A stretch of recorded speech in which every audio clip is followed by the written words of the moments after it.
Hello, my name is Kerryath, and today we are going to take a look at the second Warhammer Online preview, the Preview 2 Electric Boogaloo. And I can already predict what some of the comments for this video will be. I'd imagine a fair bit of disappointment because I have what could be some bad news. So first of all, let's just take a look at the last thing, which was, last thing in the broadcast, first thing in the page, which is that you can still buy stuff. You can still buy stuff from Games Workshop. You can buy vouchers. So for every 50 quid you spend of a virtual voucher, they'll add in another £5 for free, which means they're actually, in an indirect way, giving a discount on stuff, which is very unlike, to be honest, just a flat amount. So if you get 50 quid, then they throw in a £5 on top of that. So that's a thing. That's nice, actually. I'm not going to complain about that. If you're going to go that way, if you're going to go Games Workshop, then you're getting a little bit more bang for your buck, which is something. However, there is another one on the way. There is a third preview on the 18th. Next weekend, I believe, is a bank holiday weekend, so they've taken that week off. Of course, no idea what they're going to suggest there. Hopefully, some really exciting stuff for 40k. That would be nice. Wasn't a huge amount this time round, to be totally honest. There was this. There was Psychic Awakening Pariah, which is something. Don't get me wrong, but yeah, let's just watch this first.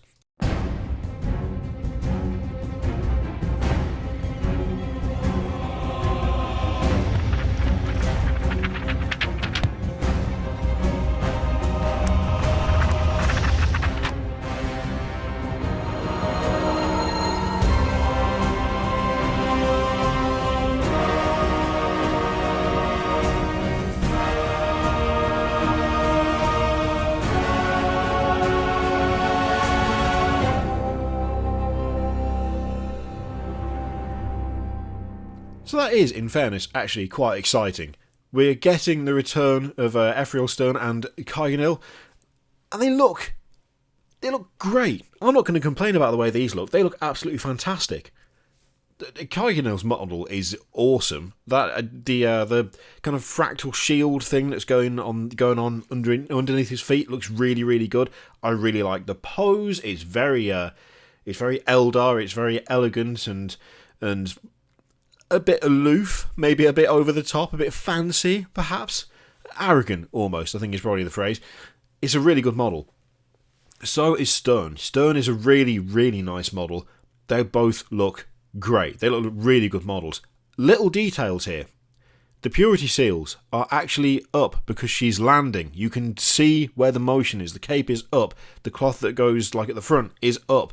Even the fleur-de-lis and the Inquisition symbol are upwards.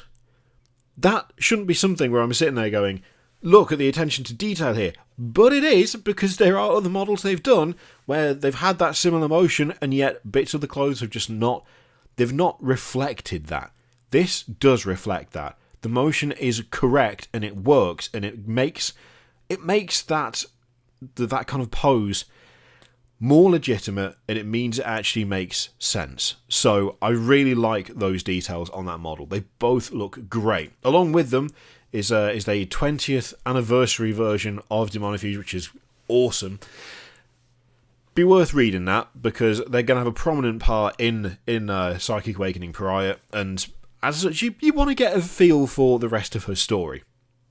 It's totally worth grabbing, and a full recoloured reissue of the original graphic novel, which is great. So yeah, that's totally going to be worth grabbing, including the models. They look awesome. Now the thing that is confusing here, the thing that is getting me, the thing that I'm not sure about, and I have asked for clarification. I have messaged a couple of people now actually on Twitter asking for clarification of this. Is that it was said on the stream that the idea was that all the different factions would get rules in Psychic Awakening. That was the intention.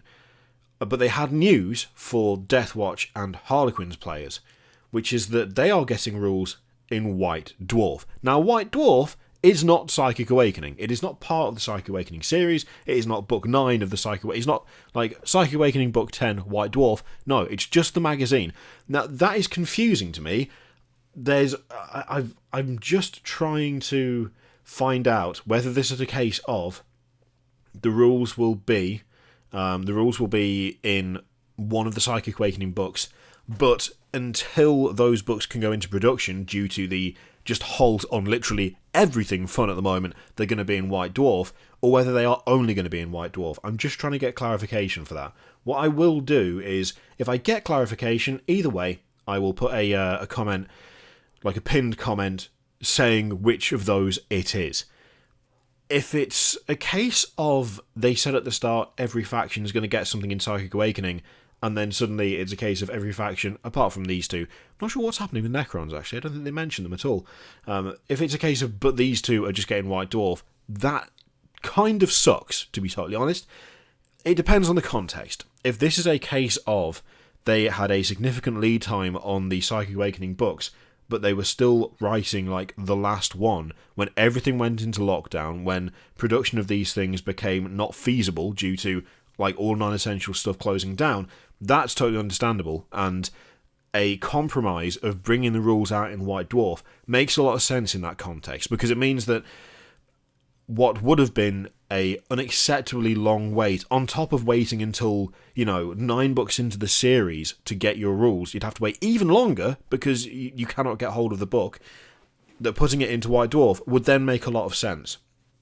I am assuming that is what the case is. I'm assuming that that's what the case is. I initially was like, well, how do you plan it so that everyone gets rules? And then you get to this point and then you go, yeah, except those two, they can have White Dwarf, whatever. I don't necessarily think that that's the case, thinking about it, but it would be nice to have confirmation as to which way round it is, whether they are going to still get rules in, say, Pariah or a future Psychic Awakening book, whether there was another one, it's had to be cancelled because of everything that's happened, and this is a measure whereby if you're a Harlequins or Deathwatch player, you still get your rules. It's not quite the same as just getting your own book, but at least it's something. It's not clear is the main issue. This is one of those situations where I feel like a proper explanation in this situation would be nice. I don't think it would be fair to have like a massive rant and a rave at them if it is a case of, well, we had a bunch of stuff planned and now we can't print the book and everyone's having to work from home and the factory that we make these things out of is no longer functioning because we've had to send everyone away. If that's the case, that is totally understandable. But we have no idea because there was no further information. It was just, you'll be getting Deathwatch and Harlequins and White Dwarf. Neat. Kind of need a bit more in this situation. Kind of need a bit more, because when every other faction has got something in like these narrative hardbound books, and then you are one of two factions that just don't get that treatment, that doesn't feel great. So I'm trying to find out. We will see what happens. It would be nice if we had some extra clarification, but that is the situation as it is right now, which is disappointing, but again, could do with more. Could do with more. So, what else do we have? Well, I put into the Warhammer TV chat, I was like, oh yeah, they're going to reveal the Giants today, aren't they? And then they did this.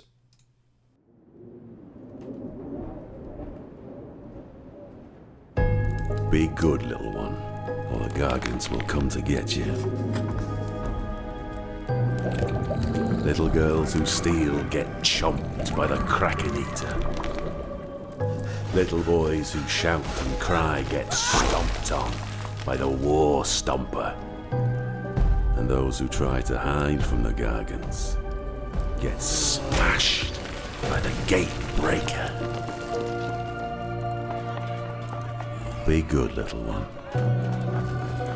Not that it will help.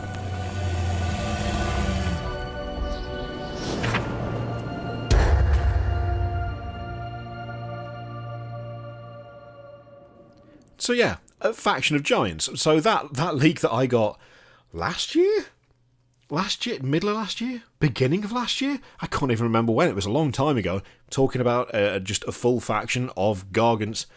Turns out, absolutely true. That completely legit, which is pretty funny.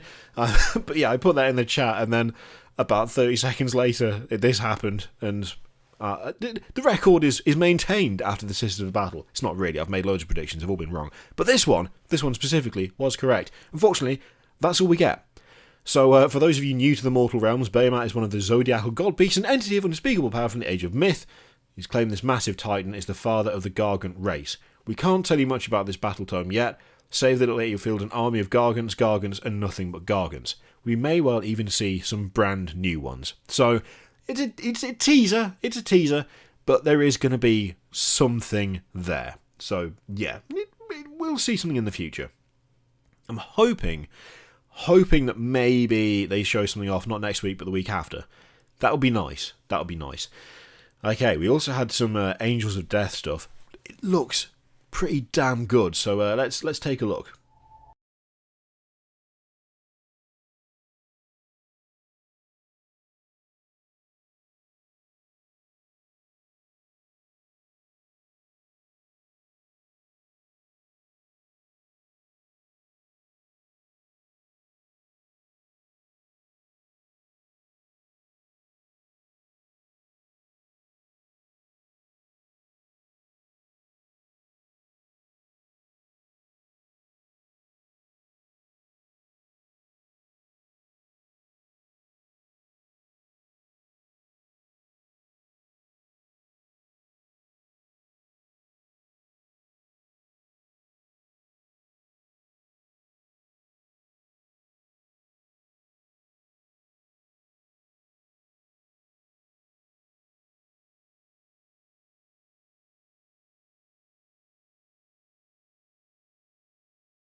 Oh, it looks good though. It looks good, doesn't it? It does look good. And there's some nice stills here.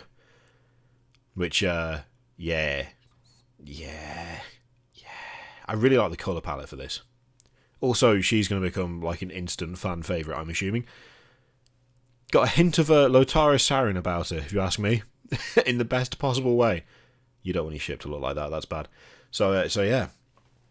Angels of Death it's got to be soon, right? It's got to be soon. I want to see it now. They've also been working on something else. This is a different project. They've not said what this is called, but that looks ridiculous. That was like proper hyper-realistic stuff. Maybe not hyper-realistic, you know what I mean. It's very different. Very different from the animation, very different from Angels of Death. It looks so good. And you've got the head of a space marine there doing a bit of a turn. Interestingly, I hate to get all CSI on this, but I think in her eye... Now, go to the website. I'll put a link to the article in the description, obviously, so you can go there. Have a look at her. Look at the eye. I feel like there is a shape in there. There is a shape in that eye. There's fire. There's like fire reflected in the eye. I think there's like a skeletal shape in there too. You can just see like two legs and a torso and a green light. Is that a Necron deal that's going on there? Is that the reflection of a Necron in her eye? Because that would be awesome if that was the case. I'm probably reading far too much into that, but that would be quality if it was. So yeah, let's... Space Marine looks fucking hard as nails. Look at the lad. God damn.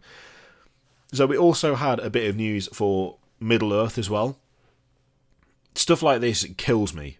Because I didn't even intend to start doing an Age of Sigmar army, really. That's not what was on the cards. originally, but then Mortal Realms happened, and now I've got a bunch of like Steamforge Eternals because I've added like 40k bits to them to make them all steampunky, and I've got the flipping Nighthaunt that comes with that as well. And then they were like, here's a book literally of just narrative missions from Lord of the Rings that allow you to retell the story, like following the Fellowship through their greatest battles. Don't point at big books of narrative missions and go, look at this, because I'll want that. That's my favourite part about playing any sort of tabletop thing, is like the narrative aspect. I love the storytelling aspect. That's why I make choices that are suboptimal, because it makes for a funnier story if you do something that's not the tactical choice, but the choice of that unit needs to, it can't hurt me, but it needs to die because that would be great. That's the sort of thing I do all the time. I love that sort of thing. And the idea of actually playing through like full-on aspects of Lord of the Rings would be cool as hell, but can't get into Lord of the Rings as well. God damn it. Although I'm totally buying these two. He said immediately. So these are Anborn and Mablung, Rangers of Ithilien, and I'm absolutely buying these. For D&D, mostly, but I'm still going to get them because I want to paint them. They look awesome. The detail is great. Yeah, those are two nice models. And I've got a Ranger that's just waiting for a character, waiting for a model, frankly, and either of them will do. So yeah, damn you. There's also some Tree Men for Blood Bowl, which look amazing. I love the helmet. You gotta have a helmet on your Tree Man. I think the one with the helmet is my favourite version. It's so weird, in a good way, but still weird. And then you've got one without a helmet, but you do have a squirrel with a little acorn. Optional, obviously, the squirrel's optional, but you can have one if you wish. And why would you not put a squirrel in there? So this is a Hobbit thing, and I believe the is it the Wood Elves as well? So for Halflings and Wood Elves, that was it. Yeah, they look awesome. I really like those. We also have 2 new Praetors for the Word Bearers. Surprise Word Bearers model drop there. 2 Praetors for the Horus heresy. I really like both of these. But then I love the Word Bearers, so that's not surprising. That feels more like a 40k model than a 30k model, to be totally honest, with the fire effects coming off it. I really like the candles on the top. Those look really good. I'm not 100% on the fire coming out of them all. But yeah, I'm not sure how some... I know quite a few heresy players. I'm not sure how that particular one is going to go down, because that does feel more 40k than 30k to me in some aspects. The other one, just in standard power armor, that seems pretty 30k to me. But yeah, the one in Tartarus armor is definitely... Is that Tartarus or is it Cataphracti? It's Tartarus, isn't it? Because it's got the weird chest. Yeah, that definitely feels that little bit different to some of the other 30k stuff. Although I say that, the Word Bearers have got the Marigal, they've got the Gal Vorbak, they've got some weird outlandish stuff, so actually maybe it wouldn't fit in. Maybe it wouldn't like not fit in that context.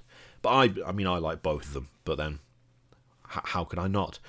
And the first thing that was shown off was a box for the Lumineth Realm Lords, which you will get this lot in. You'll get all of them. Get some dice, your war scrolls, you get a character, you'll get...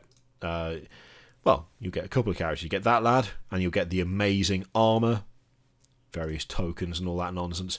Looks to be a pretty decent box. Be interesting to see what the price is. If it's about the same cost as the Sisters of Battle one, then that probably won't work out too bad. But yeah, need to wait for the price on that.